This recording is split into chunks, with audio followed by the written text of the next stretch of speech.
Ad un anno dalla tragedia potrebbe essere chiarito nei prossimi giorni il giallo sulla morte di Alex Marangon. Sono pronti gli esami tossicologici che dovranno accertare se il giovane barista 25enne di Marcon avesse o meno preso la tisana di ayahuasca, sostanza vietata in Italia, derivata da piante amazzoniche, che avrebbe anche un potente effetto allucinogeno. Il perito, che ha concluso gli esami, avrebbe chiesto la proroga di una settimana per potersi confrontare con i consulenti di parte. Ed è ancora aperto il fascicolo in procura per omicidio volontario, anche se l'ipotesi che si sarebbe fatta avanti è quella di un tragico incidente. Alex, dopo un rito sciamanico la notte tra il 29 e il 30 giugno dello scorso anno, è caduto da un terrazzo dell'abbazia di Vidor finendo sul Piave. Fra le ipotesi, quella che l'assunzione di sostanze allucinogene lo possa aver reso totalmente confuso e alterato psicologicamente.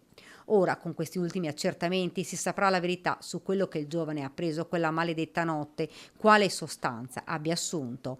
Le parole dei genitori sui social, i ricordi di Alex, il sorriso e l'amore per la vita. Papà Luca scrive: È passato un anno e la verità di cosa sia successo quella maledetta notte è lontana e quasi sicuramente non la conosceremo mai. Speravo che il tempo lenisse il dolore e la sofferenza, ma invece mi sbagliavo di grosso. La ferita nel mio cuore si fa sempre più profonda. In una lettera allo strazio di mamma Sabrina, che non riesce a darsi pace: volevi cambiare il mondo, credevi nella bontà delle persone, ma non tutte meritavano la tua fiducia.